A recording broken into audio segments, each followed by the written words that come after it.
Well, I'd like to welcome you again to the first Institute Encounter for the 2016-2017 academic year. This is a moment in which we sit down with our guest speakers and talk to them about the array of interests and concerns and insights that they have, which may not be brought forward in the lecture that they present when they're here. We're very privileged today to have as our first guest, and I might say that he not only will be speaking tonight as one of our sponsored lecturers, but will be speaking as part of the very distinguished lecture series that we do by virtue of the generous grant from the CH Foundation on freedom. It's called Freedom, Text, and Context. And each of these lectures has dealt with freedom in a different dimension. This is Constitution Week. The actual day falls on Saturday, so we're celebrating it during the week. And so the lecture today will be on freedom and the Constitution. Our very distinguished lecturer today is Dr. Wilfred M. McClay, who holds the G.T. and Libby Blankenship Chair in the History of Liberty at the University of Oklahoma, and who is one of our deepest and most interesting students of American public life and culture. So, let me welcome you. Thank you. And, it's great to be here. Very pleasant to have you come down. Oh, it's wonderful. And be able to compare our part of the prairie with your part of the prairie. Well, yours is very beautiful, and I'm very impressed. Thank you so much.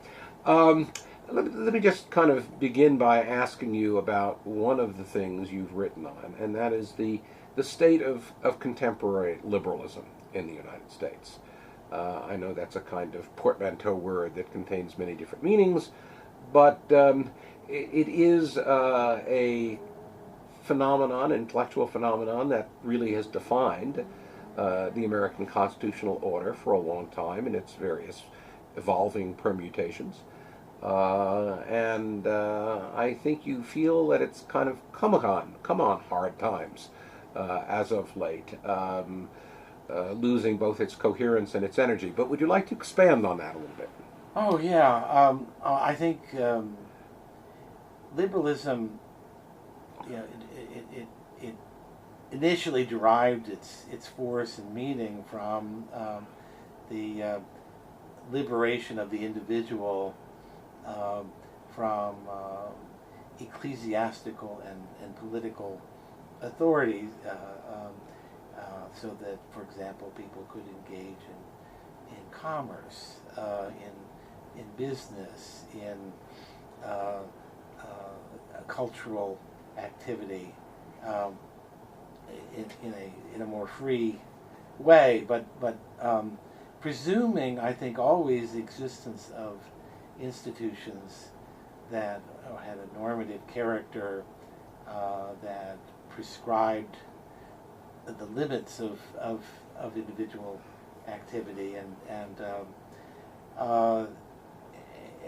now it seems to me liberalism has reached the point where it's embedded in a kind of extreme individualism, in which the notion of that, for example, our rights are grounded in our sense of responsibility and connection to the polity of which we're a part, that this notion is atrophied. And the institutions that the non-liberal, pre-liberal, maybe even illiberal institutions that are necessary to form the liberal individual, like the family, preeminently the family, and settled community life in general, these things are being lost at an alarming pace, and nothing is being generated to replace them. So I see a kind of untenable future for liberty without some changes in these regards. So you see liberalism as a kind of paradoxical philosophy in which it confers freedom, but that freedom has to stand on a foundation of order, of Yes, kind of absolutely. moral and intellectual order. Absolutely. There have to be illiberal institutions to form the individuals who are capable of the exercise of liberty. Um, so education for liberty is a complicated and indeed partly paradoxical task. You know, you can't simply take individual human beings and between the age of 1 and 18 sort of turn them loose in a Summerhill-like environment and expect that you're going to have individuals who are capable of discernment, the discipline, the ability to look forward into the future, to assess consequences of actions. You won't have any of those things unless people are habituated in the right way, and that's something they can't choose. Society has to choose that for them. It has to choose that kind of formation. So yes, it's a paradox that without a certain illiberal, and I'm using that word deliberately to be provocative, but without a certain pre-liberal formation, orderly formation, to use your term, without that grounding in an order that, among other things, defines the human person in an enduring way, it's impossible to imagine the exercise of freedom being able to be perpetuated. And what are the most important components of that foundation of order? What are the units that have to be there and operate effectively? Well, one example, I think, is it's certainly, if you look at our American heritage, there is, the notion of individual rights is ultimately grounded in a metaphysical commitment to the notion that we as individuals are endowed either by nature or nature's God, as Jefferson would say, that we're endowed by our Creator with certain rights that are unalienable, that are ours by nature or by divine dispensation, and therefore cannot be taken away. They're not granted by men, they cannot be taken away by men, they cannot even be forfeited by us as individuals. This notion of the human person is fundamental, I think, to the exercise of liberty.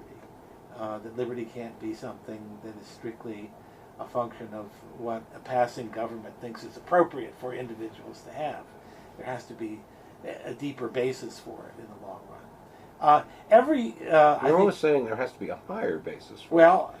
Something that kind of comes down, maybe, and yes, that restricts the mundane exercise of authority that otherwise could kind of override. I guess I am saying that, but I would also say that a successful mode of governance, a successful regime, implies a human anthropology. It implies a view of what sort of creatures we are, what it means to be a human person, and therefore what it is about the human person that that makes the human person deserving of rights, of rights that are imprescriptible, that are unalienable, that are theirs. And that I think in turn implies a lot of other things about the human person, about our ability to be responsible actors in the world, to do things for which we can be held accountable. That's another element of freedom that I think is being lost. We have a more consequence-free notion of liberty. Liberty should be free to achieve, but also free to learn, maybe the hard way, the consequences of its errors. Otherwise, you're not progressing. John Stuart Mill, great apostle of free speech, somebody that not high on my list of greatest philosophers, but a very good one, and a good one for today. One of his arguments for free speech is that, in fact, it's one of the ways that society progresses. If you don't allow all opinions to be out there, and allow for some kind of process of winnowing those that are valid and probative and true from those that are not any of those things, then you simply can't progress. You're stuck in a dogma. You're stuck in a... Of course, that's a kind of consequentialist argument Yeah. a utilitarian like Mill would make. Yeah. But you're suggesting that, just as we have the notion of inalienable rights, we also probably need the notion of incontrovertible truths, some at some basic level, and since people in their cleverness like to controvert just about Yeah. everything that comes along, is it possible to have that, and for it to be of the nature that you just described,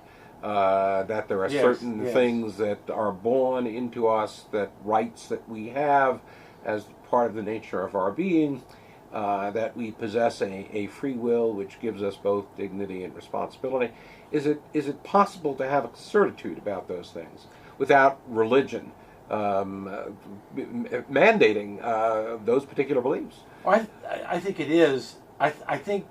You think it is without religion? Yeah, I think it is. I think it is. I think the important thing is to believe in truth, to believe that there is such a thing as truth. That truth is attainable, or at the very least, Alan Bloom has a nice way of putting this. That a seminar has to have two things. It has to have people have to be modest enough to admit that nobody is in full possession of the truth, but they also have to be committed to the idea there is a truth to be known. Otherwise, there's no reason to have the discussion if you have you're talking to people who already feel they know everything.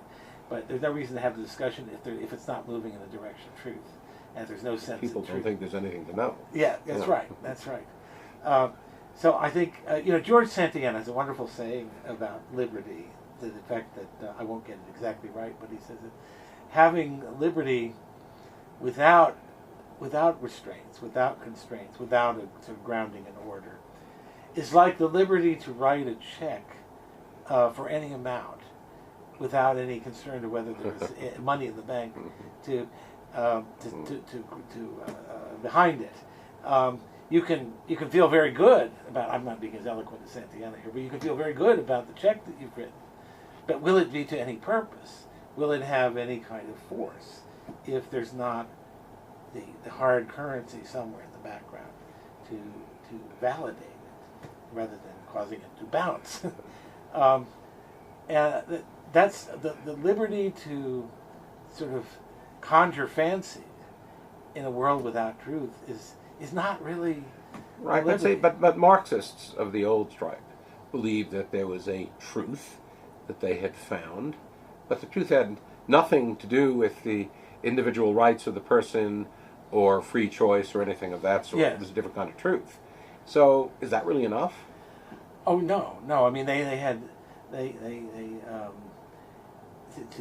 you can believe in the wrong truth. I'm just saying, as a bare minimum, this sort of allegorical regime that we seem to be moving into, in which everybody has their truth. Oh well, surely. Is actually, it's not. We're not talking about freedom in the sense that liberalism has always relied upon and thrived upon. I mean, that kind of freedom requires that we, in some way, live in a common world, and truth is the basis of our common life. There is no other. If there could be no truth, there could be no basis. Let's assume we kind of agree that there is a real world out there which can be known, so there can be truth, and let's even assume that includes moral truth. Assuming all that, without the notion of a creator who has given us individual rights at the very minimum, how do we get to the moral foundations of the liberal regime that you think we need in order to preserve freedom? Well, this is sort of arguing against my own conviction here, but I think it's actually very hard, but I don't want to rule out the possibility. There are secular people who are very committed to the notion that human rights can be a fundamental moral calculus for the way we think about the world and about our ethical obligations, who ground all of that in a kind of unalienable dignity, that human beings have a dignity. Well, I think and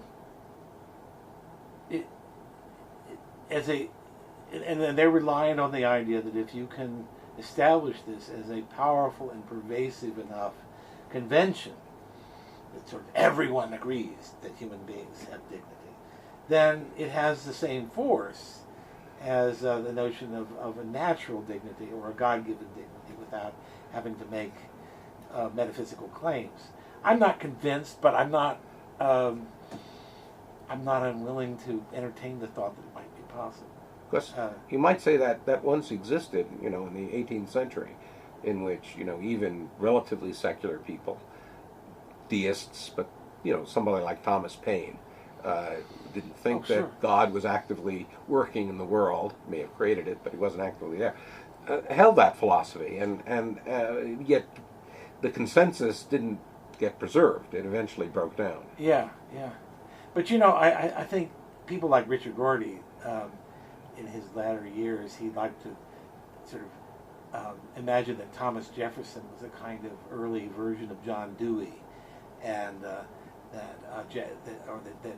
skepticism of the skeptical parts of the Enlightenment are just really a less well worked out version of the sort of radical skepticism that he and other sort of neo-pragmatists advocate. I think that's all wrong. I think that's darn near delusionary to think that you can imagine a Thomas Jefferson who could believe the things he did, say the things he did, without having a deep sense of the orderliness of nature. That the reason we didn't need priests and prelates and all of that religious nonsense wasn't because the will of man needs to be free per se. It was because we live in a world that's full of intelligible order. It's accessible to every single one of us. Why on earth should we wallow in superstition and fear and things that go bump in the night, when we can by the light of our own reason, which wherever God-given, naturally given, wherever it came from, we have it, and it has the power to illuminate the darkness. That's very different, it seems to me, from a sort of all-purpose skepticism that we can't really know the truth about anything. No. I think they were all too confident for their own good that we could know the truth about things. But they were confident about that. And I think that it's one of the mistakes that we sometimes make in reaching back to the Enlightenment and imagine that we can sort of step into that same position today without going much more deeply into a skepticism, epistemological skepticism that they didn't have by and large. Nonetheless, Christianity has held an awful lot together for a very long time. So the consequences of living in what could be called a post-Christian age are really profound. I think they are, yeah, and it is. We don't yet know how much of what we have been able to manage in this era has been us sort of coasting along from the fumes, or the remnants, the cultural remnants of Christianity. Sort of what we regard as.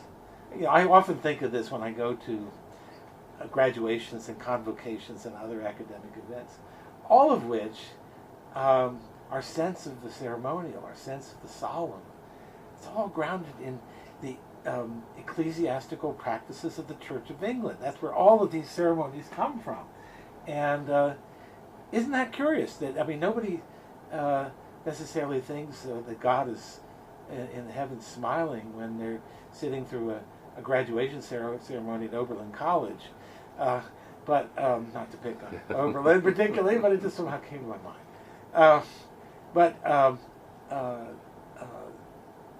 we do have this sense of what is solemn that comes out of, same with funerals, even when there's no particular faith tradition being invoked, although often people who have spent 99.9% of their lives professing atheism or agnosticism, well, for that last little bit, they will, just as they always have their kids baptized if they're Catholic, that just on the off chance it might be true.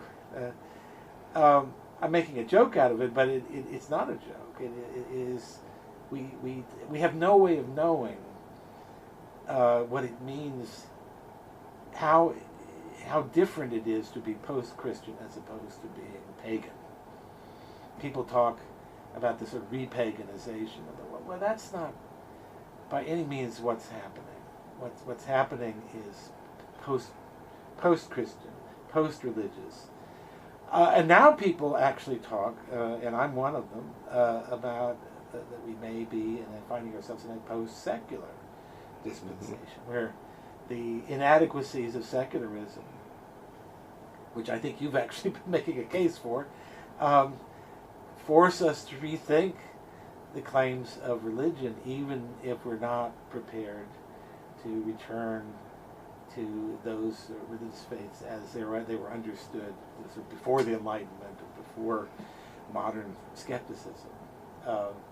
So we live in interesting times in this regard. I will admit, and I think you kind of pinned me on this. I find it very difficult to imagine. I'm willing and hopeful that it can be found, but it's difficult for me to imagine a notion of human dignity that is not grounded in the idea that we're made in the image of God, and that in some way we are, because we are carriers of the Imago Dei, we have an inherent dignity and free will, which we have the ability to abuse, which in some cosmic sense we are allowed that, because that's part of what goes with our dignity as free beings. It's the ability to err. That all of that, it seems to me, is a part of the package that is the West, and that secular thought rides on that in some way. Now, culture is an interesting, strange thing, in that I think culture can have a momentum all its own, that even when the premises and beliefs, specific assertions, propositions that give rise to the culture may fade, it may be that the momentum can carry on for a long time.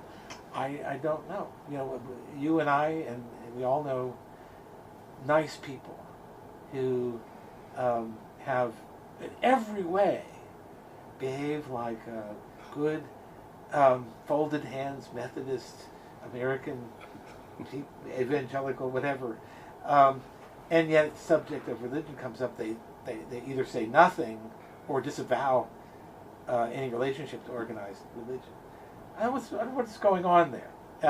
I think in their own minds it's that being a nice person, which can include all kinds of wonderful and even sacrificial things, isn't necessarily connected with, and in fact may be counterindicated, that religious people can be so judgmental, so cruel, so harsh in their unwillingness to make allowances for the frailty of human nature. It's just, something to that.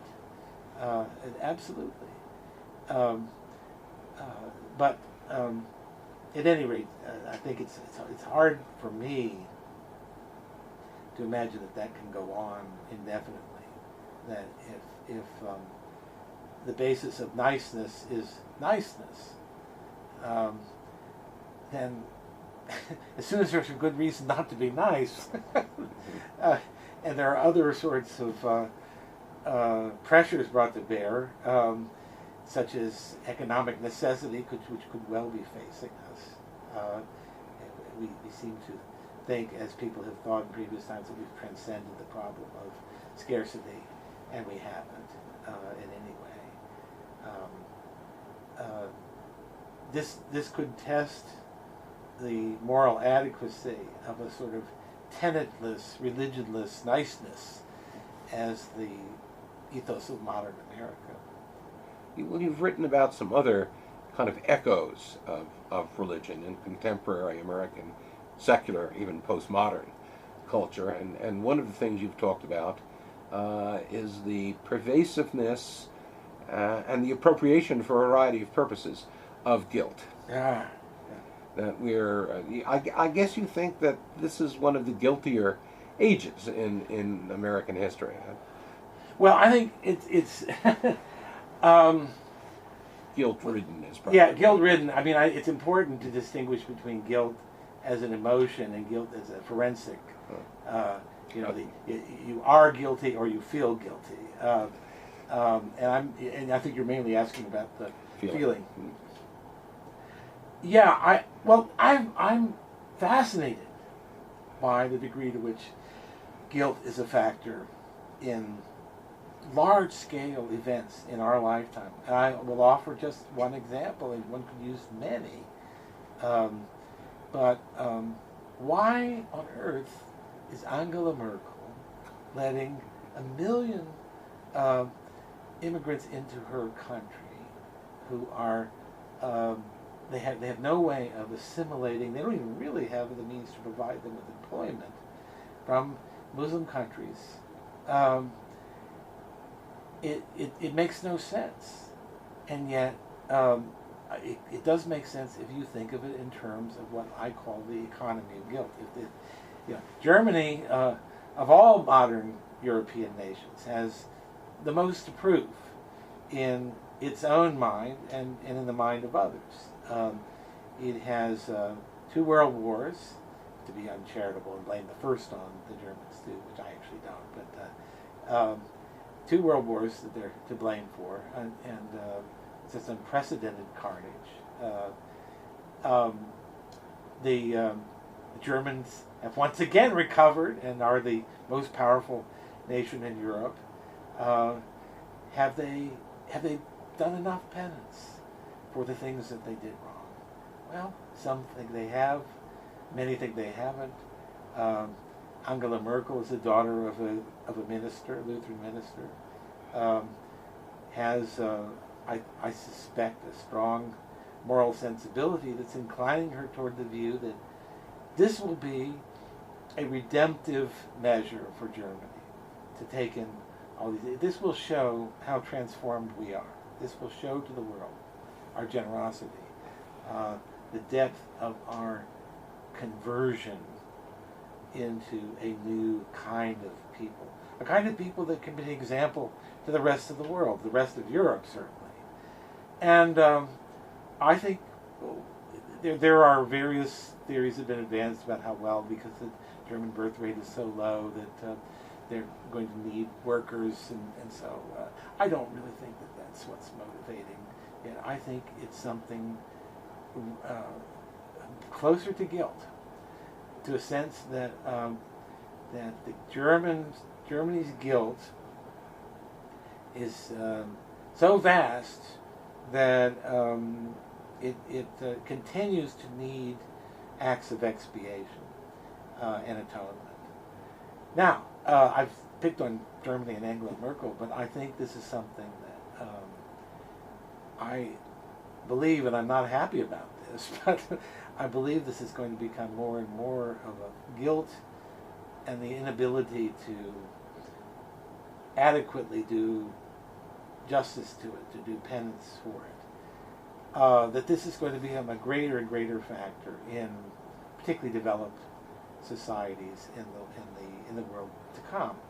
And I think it for a fairly simple reason, that the more that we are, the more prosperous we are, the more that we come into possession of the means to control our our physical, our material existence, to protect ourselves from disease, to make ourselves um,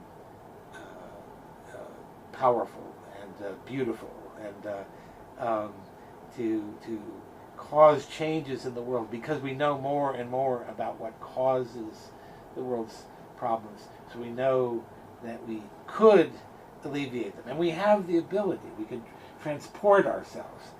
One of my favorite examples of this is the sort of ads you used to see in the New Yorker magazine, where you would see some destitute child in some remote place of the world, and the caption would read, "You can save this child, or you can turn the page."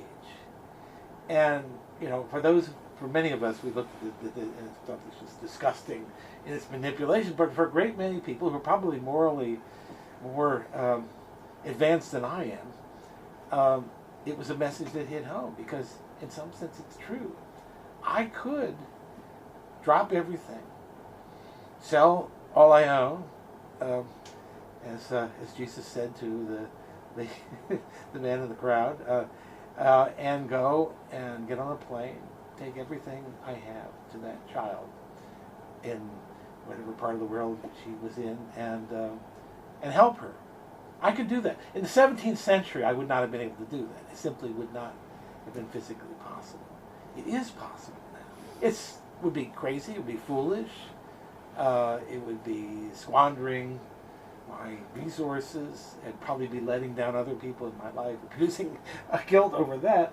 But the fact is, and I use this as an example, that we are, as we become more powerful, more capable of molding our world to our will, to our wishes,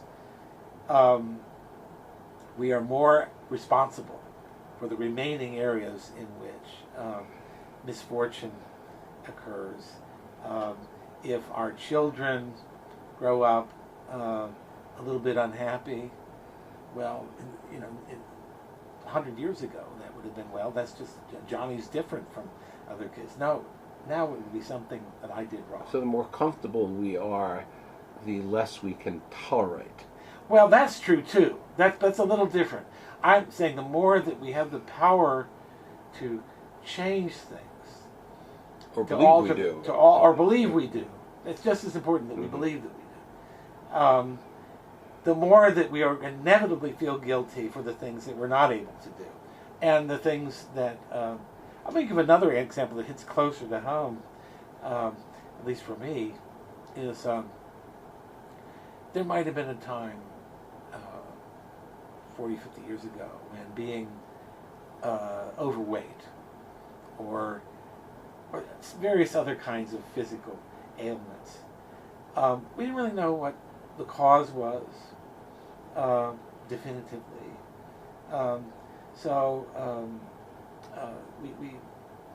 We might really treat that disability or ailment as in some way, the will of God or something that is beyond my power. But now, anything that's wrong with me is my fault, and some of it's true. It's not the will of God that I need to lose weight. It's my fault. Again, the more and more we feel that there are identifiable causes and effects that rule every aspect of our lives, and that these can be known, every bit of that knowledge contributes potentially to our sense of guilt, and to assuageable guilt. Because if I'm responsible for the misery in my life,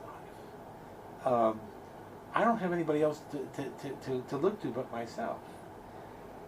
Now, one of the things I may want to do in that instance is to figure out a way to make others responsible. How can I do that?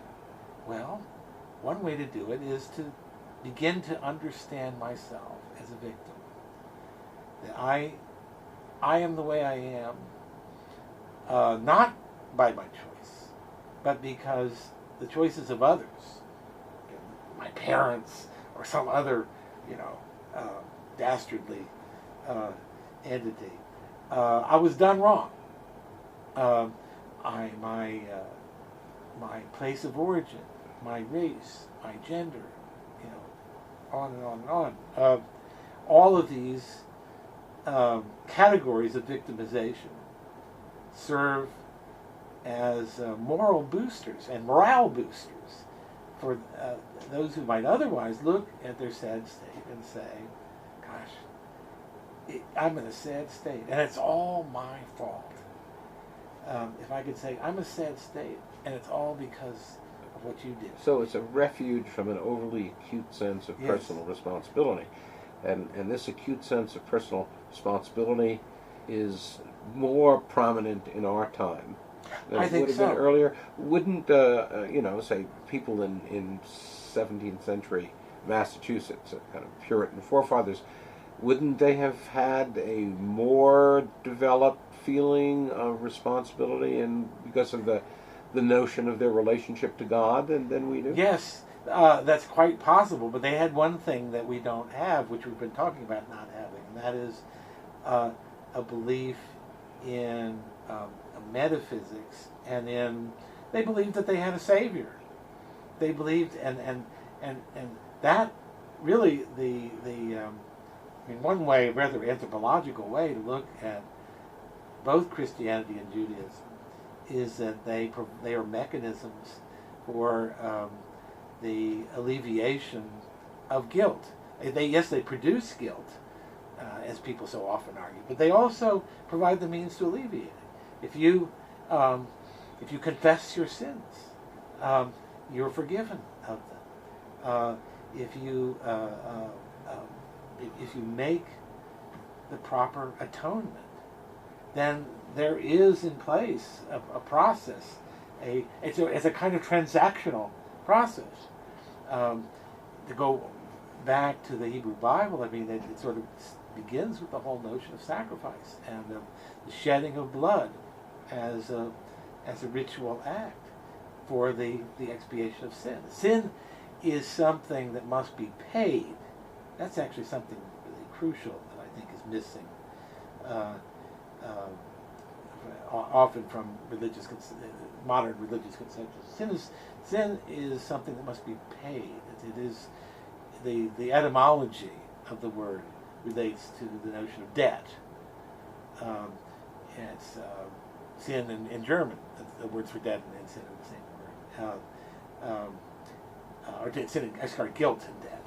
Guilt and debt, not sin and debt. So you have to pay the debt. You have to pay the debt somehow.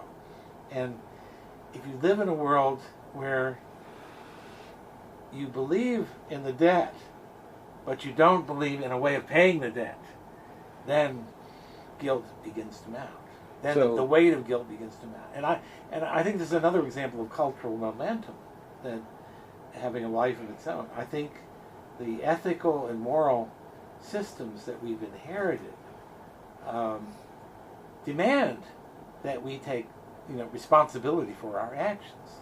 If I do something wrong, I need to own up to it. I need to take responsibility for it. But if I take on that responsibility and have no way of discharging my sense of guilt, it has nowhere to go unless I can project it onto somebody else. And that's there are instances of this in you could argue the Salem witchcraft phenomenon was an example of projection. Of course, you could become a postmodern nihilist as well, and not feel that there is any good in the world, and hence you're not capable of doing ill. Yeah. Well, that's a. You think these are kind of that's a competing forms of damnation that we have? Well, I think that's a hard act to sustain without unless you have tenure, and in fact. So you think people still, however secular we become, still have a sense of moral truth, and if they can't realize it, have to take refuge in something, and that something isn't going to be nihilist denial. That something is going to be a kind of conspiracy theory in which my failure is not my own, but my failure are all these people and mysterious forces, especially like racism, sexism, and whatever that are doing me in. I think it's people have made fun of and or mocked the ubiquity of the concept of the victim.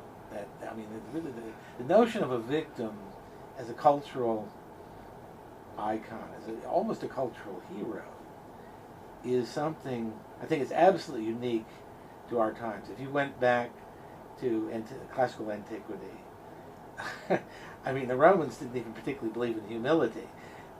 They certainly wouldn't believe that victimization is a kind of exaltation. Now, I think it begins to change a little with Christianity, because Jesus is, in a sense, the ultimate victim. But he's also God. He's also, through his death and self-revelation in resurrection, he kind of undoes the power of sin and guilt for those who embrace him and embrace the truth of who he claimed to be, and what Christianity puts him forth as being. But so to go back to your question, I mean, I think that the missing thing is the means of expiating guilt. The guilt is tolerable. Guilt is actually essential for a moral society. Guilt is like having a capacity for guilt is like having a nervous system. It's like knowing when you feel pain. Oh my goodness, something is going on here. Guilt, properly functioning guilt, and not the sort of Woody Allen, I feel guilty about everything. I feel guilty about breathing. I feel guilty about, which is another feature of... Well, there was another thing, too, I think, though, that Christianity imbued in people, and that was a sense of humility, that while Yes. we had a dignity and we had will and we had responsibility, we were still creatures who were indelibly stained by sin, and hence were necessarily going to fall short. And through God's grace and through practices in the church, one was able to acknowledge and expiate that falling short, that sinfulness that one had. Nowadays, we kind of, I guess we do have these kind of competing ideas, maybe both in some sense work in the same direction, but if you believe in self-realization, if you believe that there are goods that you can't attain, and it's totally up to you, and you really have the capacity to make of yourself what you will, or to perfect yourself in some recognizable sense, failure there is quite devastating. It is, and I think more and more and more of us face that you don't even have to be trying to perfect yourself, to feel guilt over your inability to achieve that. If there's somewhere in your mind is the knowledge that I could have done it, I could have been a contender. So in a world in which all things are supposedly possible, we're kind of much more adrift and dissatisfied than in a Vale of Tears world. Exactly. Can I steal that note from you? That's wonderful. Yeah. Now, I've also noted in your reading that you have I don't know if this is really linked to the subject of guilt, but you have a kind of fascination for the religious life, and on a number of occasions you've visited monasteries. Oh, yeah. Tell us a little bit about that. Well, this was something I drifted into when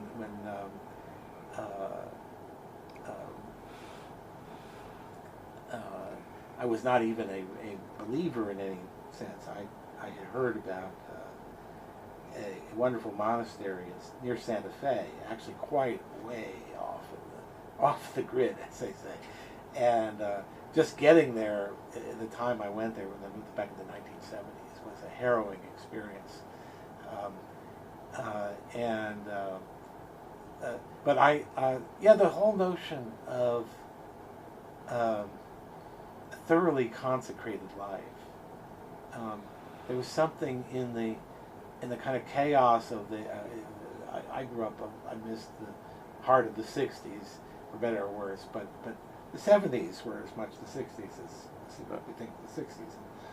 And it was a kind of time of also of much like today, of sort of economic stagnation, moral chaos, the United States declining as a power in the world, a lot of similarities and a lot of confusion. And I was doing a sort of cross-country trip with a friend, and we stopped at this place I had heard about, and so we stayed there for a while with the monks, the Benedictine monks, and it was an experience that stayed with me. So I've been back there. I've never been to other monasteries. There's just this one. It's called Monastery of Christ in the Desert. You've been to some former monasteries, some.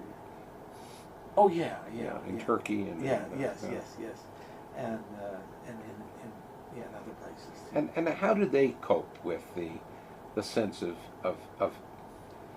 helplessness, of falling short, The monks, you of mean? guilt? Yes. How does their life? Well, they kept silent, so I don't really know. And I've never had. There were particular times. Did they seem beyond all that? No. No, I wouldn't say that at all. I think it's a lot of people have written about this better than anything I could say. But I think one of the misconceptions people have about monks is that they just sort of sit around and kind of contemplate their navel or read psalms over and over and over again, and they're actually very busy. They do a lot of. A lot of it is worship, and a lot of it is activity of various kinds. It has a religious character, but at this particular monastery, they grow things. They have agriculture. They have. They now run a brewery.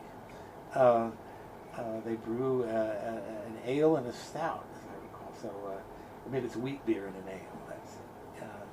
So they're very self-sufficient, which is always a problem how these monasteries sustain themselves. But the monks, you had a sense. My sense was that they are very focused on what they're doing.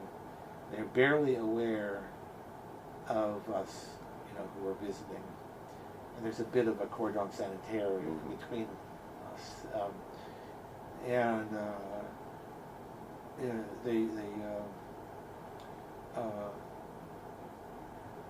there's I think there's just a tremendous amount going on in them.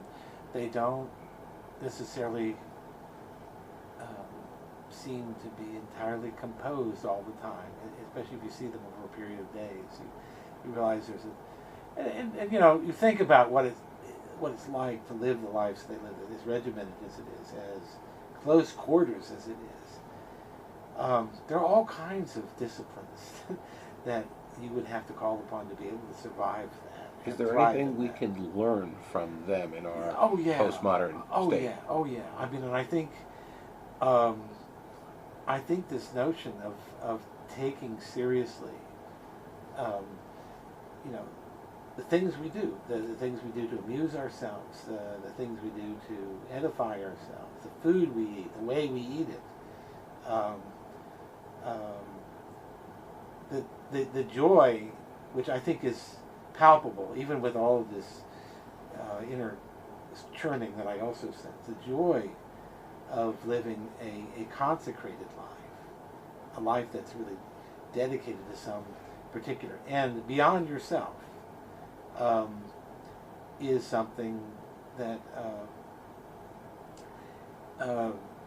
we definitely can learn from. John Stuart Mill, who I don't often quote, but has somewhere talks about, it's not in On Liberty, it's somewhere else, he talks about how the way to find happiness, if you go in search of happiness, you will never find it.